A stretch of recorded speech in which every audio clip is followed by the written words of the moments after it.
The Monster Hunter, a lot of people are not really happy with the new Monster Hunter game. First of all, the game is glitchy and buggy, but then we have the old school fans. So kind of like with Zelda fans, Zelda has basically become as mainstream as Monster Hunter is. Before, you know, the 2010s, Monster Hunter and Zelda were kind of more niche franchises that didn't really sell as well as like Mario or Pokemon as well. But Zelda was still usually amongst the top sellers for Nintendo, but there was never a Zelda game that topped 10 million copies. Mario usually was the only Nintendo IP that really did that, along with Pokemon, and Animal Crossing did as well on the DS. But outside of, and of course Smash Bros. But outside of that, Zelda never really topped 10 million copies, as Zelda was never really too that popular to really crack that number, and Breath of the Wild cracked 40 million easily, changing the whole thing about Zelda. But I think the problem is, kind of like with a lot of IPs, older Monster Hunter fans have kind of been left in the dust.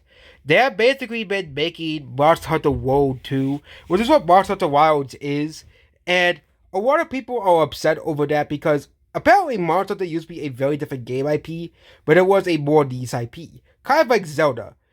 I would be surprised if newer Zelda games do follow in the footsteps of Breath of the Wild and Tears of the Kingdom and completely abandon the classic style of Zelda, which will probably piss off a lot of fans. Which is probably why I think I see why these people are upset over Tears of the Kingdom. Is because Tears of the Kingdom and Breath of the Wild are completely alien to 90s Zelda fans who grew up with, a different style of games. Zelda has always had a style of game, as well. But again, they sacrificed the soul of the old Zelda games in favor of a newer Zelda game that is more commercially successful. And I think the same thing is with Monster Hunter as well. And I think the same thing can be done with Mega Man, but the problem is you're sacrificing a pride. You're basically, selling sacrificing something for commercial success. And I think that's the problem. One of the big things of modern gaming that I think people tend to ignore is that they're sacrificing soul for financial success. Mario never needed to do that because Mario is already successful. Same thing with Pokemon as well here. As well, they really didn't really need to do anything because they know Pokemon Mario will sell well regardless as well. But even with Mario, they still try to do that with Mario and the 3D Land, 3D World, and the new Super Mario Bros. Series as well here.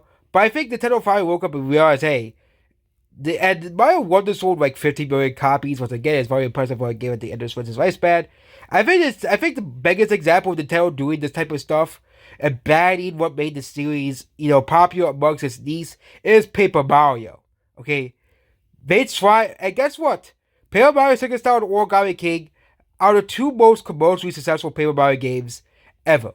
They outsold the classic Paper Mario games easily. But the thing is, the classic Paper Mario games released on consoles that really didn't sell too well. Second Star released at the 3DS, which outsold the N64 3-1. Same thing with Super Paper Mario, which abandoned the classic Paper Mario formula for a more different style of gameplay as well.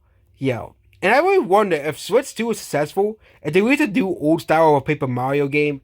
I wonder what would happen if with the current Paper Mario fandom, the Origami King fandom, which can be something by the Super Origami Kingdom YouTube group. Because yes, there are fans of Origami King. They do exist, but they're not really big channels as well. Most Paper Mario fans that people know of out of old Paper Mario fans. People who grew up in the 90s and early 2000s, who grew up with Paper Mario 64, and of course Thousand Year Door, which, often considered the greatest Paper Mario games of all time. I did like Super Paper Mario. Obviously, I do think it's one of the better Paper Mario games, but it's still like Super Paper Mario sacrificed gameplay for story, which again, gameplay is not the greatest part of Super Paper Mario. People mostly play like Super Paper Mario for the story, not the gameplay. When for Thousand Door, it's complete opposite. People like Thousand Door because of the battle system. There's lots of problems with backtracking of Thousand Door. Chapter 5, or Chapter 2 especially, which they have some very weak chapters in Thousand Door.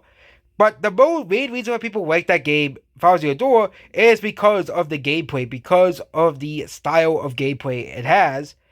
which is why people still look fondly upon Paper the Door despite its flaws.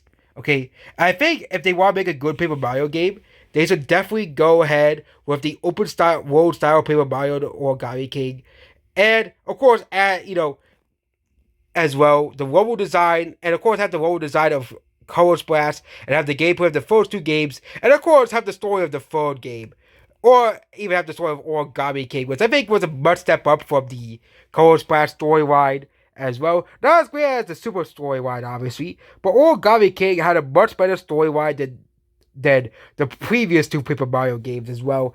And of course, having a original villain instead of having Bowser as the main villain. We had it in the 3 out of the 6 Paper Mario games. I like the idea of having an original villain. I do think the next Paper Mario game will probably have an original villain as well here, which means we'll have to see Mario and Bowser work together like they usually do. And I always like that type of thing. I think the next Mario and Luigi game, they should actually have Mario and Bowser work together. They kind of did, Paper and Mario and Luigi, Brothership, but Bowser was not playable. I think they have it with Mario and Luigi. The next Mario Luigi game, I think they have it with Mario and Luigi playable, but you can also have Bowser and Bowser Jr. playable, working together to defeat a bigger threat. Kind of like a Mario RPG, where Mario and Bowser work together as well. And, you can have, basically it'll be like kind of like a Bowser's inside story, but instead of it's Mario and Bowser inside Bowser's body, actually have Mario and Bowser working together to defeat a bigger foe as well. And if they want to reference, and they should also bring back Dark Bowser to reference, and not make him the final villain, but make him like one of the final bosses you have to fight at the end of the game. Right? Bring back Dark Bowser to simply reference in the final, and also they could do this remake in the final and have Mario, Luigi, Bowser, and Bowser Jr. fight alongside each other against the Dark Bowser, and then once you defeat Dark Bowser, the real villain will show himself, and you have to fight the real villain as well. The main villain you've been fighting the whole game.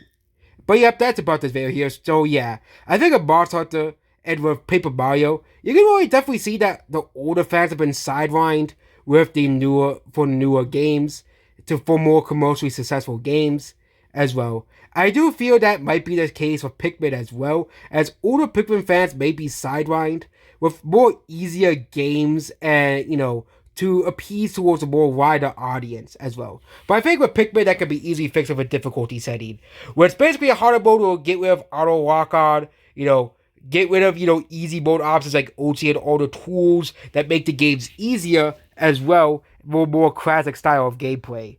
Goodbye. Actually, I'll make this video 8 minutes long, because apparently I heard 8-minute video long videos make more money. I do not know that. My videos are usually 3 minutes long.